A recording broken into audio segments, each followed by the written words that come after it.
So, you've managed to rob a bank. Cash in hand, your heist went off without a hitch.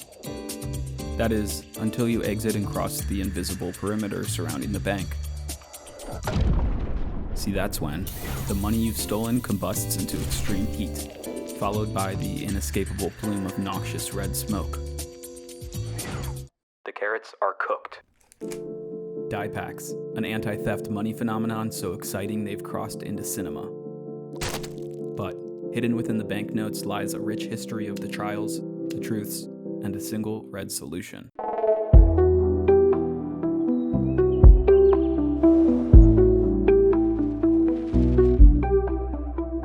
The earliest record of a conceptual money pack dates back to 1932.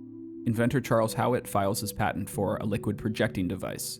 This mechanism bears a latch that, when removed, causes compressed pins to release. The release then discharges the contents of the pack. The patent details explain, the device may be operated by the pressure of the teller's hand to project a stream of tear gas or liquid directly into the bandit's face when handing out the money. There would be absolutely nothing to warn the bandit of his risk. It would just happen before he knew anything about it. While the design is far from perfect, Howitt's patent is pivotal to the story as it established the idea of concealing an anti-theft mechanism within the target of said theft, aka the currency bills. Fast forward to the 1970s, where two men looked to enhance the anti-theft technology. Inventors Harold Robeson and Jerry Birchfield crossed paths with the earlier 1932 latch concept. Both men agree the idea has potential, yet the deeper they dive, the clearer the shortcomings of the design become. First, the activation method of a physical squeeze by the teller. Next, the activation within the bank itself. And third, the ownership of detonation. See, the design in 1932 was self-described as a defensive weapon, as well as an act of self-defense. The idea of self-defense by way of offense was not practical in reality, and Robeson and Birchfield knew this. If you've worked a cash register or even seen a heist movie, you'll know the employees are trained to de-escalate and follow demands. As a bank, you aim to minimize harm to tellers and pedestrians during high-pressure situations. With that said, the existing device was counterintuitive to this goal.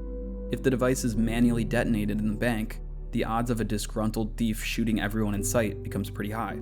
So Robeson and Birchfield answered the pitfalls of Howitt's design with their own patent in 1971, titled Robbery Protection System and Device for Temporarily Disabling a Robber and Visibly Marking His Location. The Robeson-Birchfield die pack came with increased practicality and introduced a transmitter. The patent details further describe proximity and electric fields as to ensure detonation after departure from the robbed premises. The patent description is extremely detailed, and I recommend reading more if you're interested. Robeson and Birchfield elaborate in great deal on their thought process, prior patents, even the circuitry of the transmitter. Plus it has nice patent art. But the two men hit the nail on the head, and both are commonly credited with the invention of the money die pack.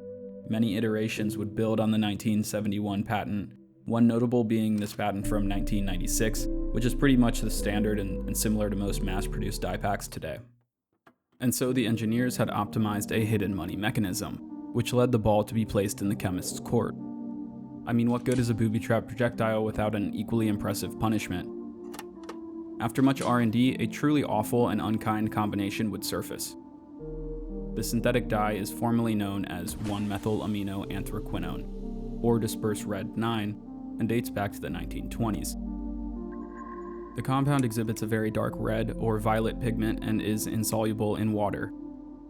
This makes dispersed red 9 appealing for use in processes like textile manufacturing, but also provides the distinct color within M18 smoke grenades and similar grenades used by militant parties.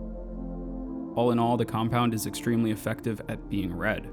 But unless you suffer from chromophobia, the strong dislike or fear of colors, or perhaps erythrophobia, which is specifically the fear of red, dispersed red 9 alone likely won't deter you from a quick cash grab.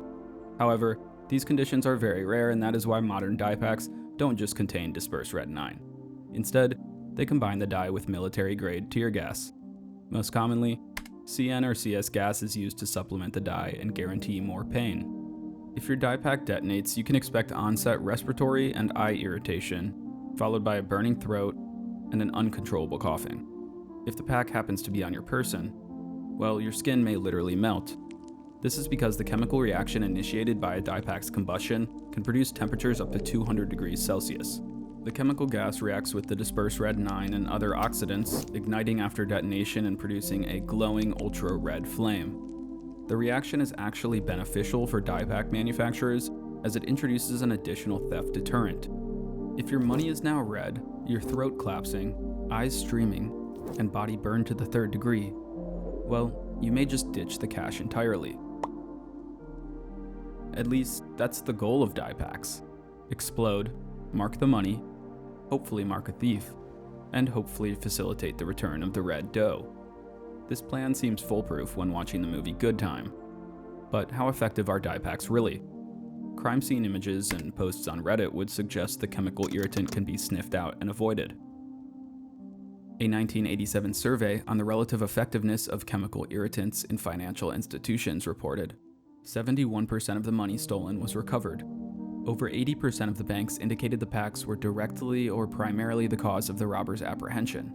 And impressively, the packs failed to activate in less than 2% of the robberies.